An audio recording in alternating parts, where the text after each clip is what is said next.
একটা সময় ছিল যখন আমরা বাংলাদেশে ভারত বিদ্বেষিতা দেখেছি। এই সময়টায় স্লোগান দেওয়া হয়েছিল দিল্লি না ঢাকা, ঢাকা ঢাকা। এরপরে ভারতের প্রধানমন্ত্রী নরেন্দ্র মোদী, তার ফটোতে জুতা পেটা করা হচ্ছিল। ভারতের 7 সিস্টার্স ভারত থেকে আলাদা করে দেওয়ার হুমকি দেওয়া হয়েছিল।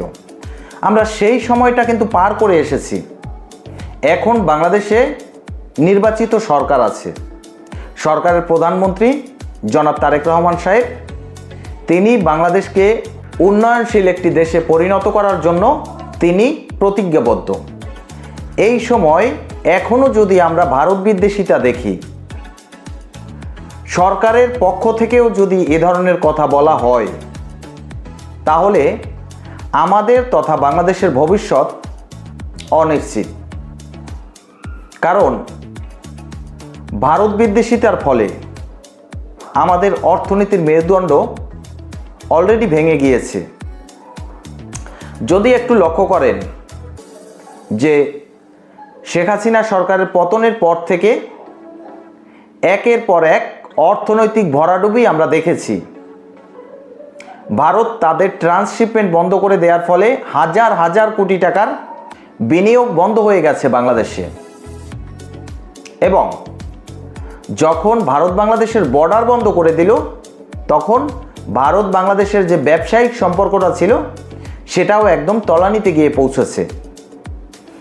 বাংলাদেশিদের জন্য ভিসা বন্ধ করে দিল, এটাও আমাদের অর্থনীতির উপরে প্রভাব পড়েছে। আজকের পশ্চিমবঙ্গের নির্বাচন শেষে নূতন মুখ্যমন্ত্রী শুভেন্দু অধিকারী নবান্নে বসে তার প্রথম বৈঠকে তিনি ভারত বাংলাদেশের সীমান্তে কাঁটাতারের কথা বলেছেন। তাদের সীমান্তে তারা কাঁটাতার দিয়ে বেড়া দিক, ওয়াল দিয়ে দিক, যা কিছু তাই করতে পারে তাদের জমি ব্যবহার করে। এখানে আমাদের বাংলাদেশিদের এ ধরনের উস্কানিমূলক মন্তব্য করার কি দরকার? এমনিতেই তো ভারত বাংলাদেশের সম্পর্ক একদম তলানিতে। বাংলাদেশের একমাত্র বিশ্বস্ত বন্ধু ছিল ভারত। 24-এর 5ই আগস্টের পরে সেই ভারত বাংলাদেশের তাদের শত্রু তালিকার 5 নম্বরে রেখেছে। প্রথমে রেখেছে চীনকে, দ্বিতীয় পাকিস্তান, তৃতীয় তুরস্ক, চতুর্থ আজারবাইজান, 5 নম্বরে বাংলাদেশ, 6 নম্বরে আমেরিকা। যেখানে আমাদের সবচেয়ে ভালো বন্ধু ছিল ভারত, আজকে তারা আমাদেরকে তাদের শত্রু তালিকায় রেখেছে, ব্ল্যাক লিস্টে রেখেছে। তো সম্পর্কটা এতদূর অবনতি হয়েছে। এই মুহূর্তে সরকারের পক্ষ থেকে এই ধরনের উস্কানিমূলক বক্তব্য দেওয়ার যে কি কারণ, সেটা আমার বোধগম্য হচ্ছে না। তো দর্শক, এই সকল বিষয়গুলো নিয়ে বিস্তারিতভাবে আলোচনা করব। ভিডিওটি মনোযোগ সহকারে ধৈর্য ধরে কন্টিনিউ করুন এবং শেষ পর্যন্ত দেখার পরে যদি ভিডিওটি ভালো লাগে তাহলে লাইক দিয়ে চ্যানেলটা সাবস্ক্রাইব করবেন এবং কমেন্ট করে আপনাদের মূল্যবান মতামত জানিয়ে যাবেন। বলছিলাম দর্শক, ভারত বাংলাদেশের সম্পর্কের আবারও অবনতি হলো। একটা জিনিস একটু লক্ষ্য করেন, পশ্চিমবঙ্গের নূতন মুখ্যমন্ত্রী শুভেন্দু অধিকারী, আমাদের সাবেক নির্বাচিত প্রধানমন্ত্রী শেখ হাসিনা, তিনি কিন্তু ভারতের পশ্চিমবঙ্গের যিনি রাজ্য সরকারের প্রধান মুখ্যমন্ত্রী হিসাবে শপথ নিলেন, তারপরেই তাকে শুভেচ্ছা বার্তা জানিয়েছে। ভারতের যেই সকল প্রতিবেশী দেশগুলো এবং বন্ধু রাষ্ট্রগুলো সবাই শুভেন্দু অধিকারীকে শুভেচ্ছা বার্তা জানিয়েছে। কিন্তু বিএনপি দলীয়ভাবে বা প্রধানমন্ত্রী তারেক রহমান নিজে শুভেন্দু অধিকারীকে এখন পর্যন্ত কোনো ধরনের কোনো শুভেচ্ছা বার্তা জানায়নি। সরকার দলের পক্ষ থেকেও জানানো হয়নি, এমনকি বিরোধী দলীয় পক্ষ থেকেও জানানো হয়নি। অথচ এই শুভেন্দু অধিকারী ক্ষমতায় এসেই বাংলাদেশকে যে সুসংবাদ দিয়েছিলেন, বলেছিলেন সেই মমতা বন্দ্যোপাধ্যায় পশ্চিমবঙ্গের সাবেক মুখ্যমন্ত্রী, তিনি এতদিন পর্যন্ত বাংলাদেশ এবং ভারতের ভিতরে যে তিস্তা পানি চুক্তি, সেই বিষয়টিকে ঝুলিয়ে রেখেছিলেন। সেই তিস্তা পানি চুক্তি শুভেন্দু অধিকারী তিনি করে নেবেন এবং যে গঙ্গা চুক্তি আছে বাংলাদেশের সাথে এবং সেটার যে মেয়াদ শেষ হয়ে গিয়েছিল, অন্তর্বর্তীকালীন সরকারের তার পক্ষ থেকে দফায় দফায় এটি নিয়ে বৈঠক হয়েছে, কিন্তু এখন পর্যন্ত কোনো সুফল আসেনি, ভারত বাংলাদেশের সাথে গঙ্গা পানি চুক্তি করেনি এবং সেই গঙ্গা পানি চুক্তি নিয়েও সুবার্তা দিয়েছিলেন পশ্চিমবঙ্গের নূতন মুখ্যমন্ত্রী শুভেন্দু অধিকারী। তো শুভেন্দু অধিকারী নবান্নে যে বৈঠকটি করলেন সেখানে ভারত বাংলাদেশের সীমান্তে কাঁটাতারের যে বিষয়টি বললেন যে তাদের সীমান্ত এবার তারা সুরক্ষিত করতেই পারে, একটা দেশের স্বাধীনতার সার্বভৌমত্ব এটাকে সিকিউর করার জন্য করতেই পারে, কেন করবে না? এই বাংলাদেশের মৌলবাদী শক্তি রাজাকার তারাই তো স্লোগান দিয়েছিল যে দিল্লি না ঢাকা, ঢাকা ঢাকা, ভারতের 7 সিস্টার্সকে ভারত থেকে আলাদা করে দেব। এখন পশ্চিমবঙ্গের মুখ্যমন্ত্রী তো এ ব্যবস্থা নিতেই পারে, কারণ এই যে উস্কানিমূলক বক্তব্য এগুলো তো নিতেই পারে। আপনাদের মনে থাকার কথা, জামাদের নায়েবে আমির আবু ইবনে তাহের তিনি আমেরিকার নিউ ইয়র্কে বসে একটি বক্তব্য দিয়েছিলেন। সেখানে বলেছিলেন যে ভারতের সাথে যুদ্ধ করার জন্য বাংলাদেশের 50,000 তরুণকে তারা প্রশিক্ষণ দিয়েছে। 20,000 তরুণ তারা গেরিলা যুদ্ধে অংশগ্রহণ করবেন এবং অন্য যে 30,000 তারা সম্মুখ যুদ্ধে অংশগ্রহণ করবেন।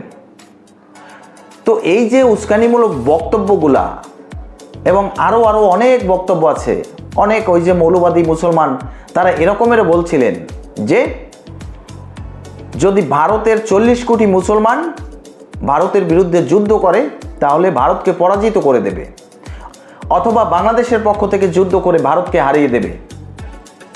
এই যে উস্কানিমূলক বক্তব্য, এই সকল বক্তব্যের কারণেই তো ভারত বাংলাদেশের সম্পর্কের এই অবনতি। এবং এই কারণেই, ঠিক এই কারণটাতেই ভারত শুধুমাত্র বাংলাদেশের যেই রাজনৈতিক দলগুলো আছে তাদের ভিতরে আওয়ামী লীগকে বিশ্বাস করে, কারণ আওয়ামী লীগের আমলে এই ধরনের উস্কানিমূলক বক্তব্যও দিতে পারে না কেউ, ভারতের 7 সিস্টার্স নিয়েও কথা বলে না, বা বাংলাদেশে অবস্থানরত সংখ্যালঘু হিন্দুদের উপরে কোনো ধরনের কোনো অত্যাচার হয় না। তো এই বিষয়গুলো যদি আপনাদের সাথে হয় তাহলে কেমন লাগবে? তো আমি এগুলো সমর্থন করছি না, আমি জাস্ট এই কারণেই এই কথাগুলো বলছি যে আমাদেরকে উভয় দেশকে প্রতিহিংসার রাজনীতি থেকে বেরিয়ে আসতে হবে। প্রতিহিংসার রাজনীতি যতক্ষণ পর্যন্ত আমরা বর্জন না করতে পারবো ততক্ষণ পর্যন্ত আমরা অর্থনৈতিক, সামাজিক, মানবিক কোনো দিক থেকে আমরা স্বয়ংসম্পূর্ণ হতে পারবো না। আপনার ভিতরে যতক্ষণ পর্যন্ত প্রতিহিংসা থাকবে ততক্ষণ পর্যন্ত আপনি নিজেকে নিজের মূল্যবোধের তালিকায় আনতে পারবেন না। অন্যের কথা তো বাদই দেন, নিজেকে আগে সংশোধন করতে হবে। তারপরে এই যে ভারতকে উস্কানিমূলক বক্তব্য, এগুলো দিয়ে কি করতে পারবেন? ভারতের সাথে যুদ্ধ করে 1 ন্যানো সেকেন্ড টিকে থাকতে পারে বাংলাদেশ? হয়তো স্থলপথে 5 মিনিট টিকে থাকবে, আকাশপথে, নৌপথে 1 ন্যানো সেকেন্ডও টিকতে পারবে না।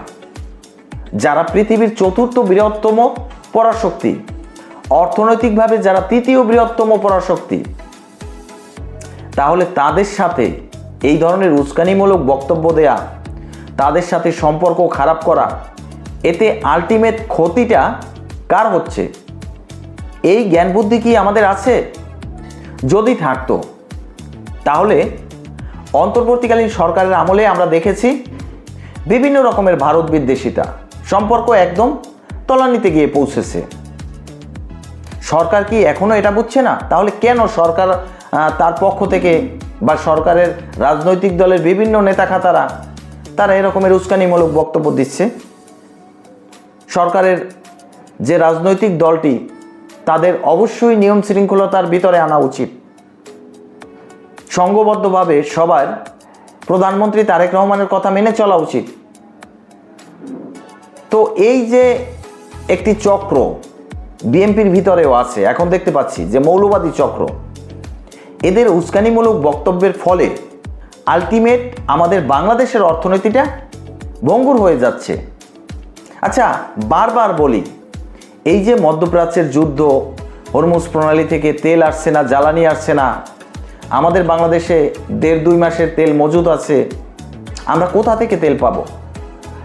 এই যে ইউনূস সরকার আমেরিকার সাথে গোলামির চুক্তি করে গেছে, যে আমেরিকা যেই সকল দেশের উপরে স্যাংশন দিয়েছে তাদের কাছ থেকে বাংলাদেশ কোনো কিছু আমদানি রপ্তানি করতে পারবে না। তাহলে দেখুন, রাশিয়ার উপরে স্যাংশন আছে, চীনের উপরে স্যাংশন আছে, বাংলাদেশ কার কাছে যাবে? ভারত ছাড়া তো অন্য কোনো গতি নেই। তাহলে সেই ভারতের সাথে কেন আমরা শত্রুতা করছি? তাকে কেন উস্কে দিয়ে কথা বলছি? আলটিমেট ক্ষতিটা তো আমাদের হবে। তো এই জায়গাটা থেকে আমাদের বেরিয়ে আসতে হবে, না হলে আমরা যে অনেক কিছু করে ফেলবো, কিচ্ছু করতে পারবো না। ভারতের একটা পশম ছেঁড়ার ক্যাপাসিটি নেই এই বাংলাদেশের কোনো ব্যক্তির, বাংলাদেশের প্রশাসনেরও।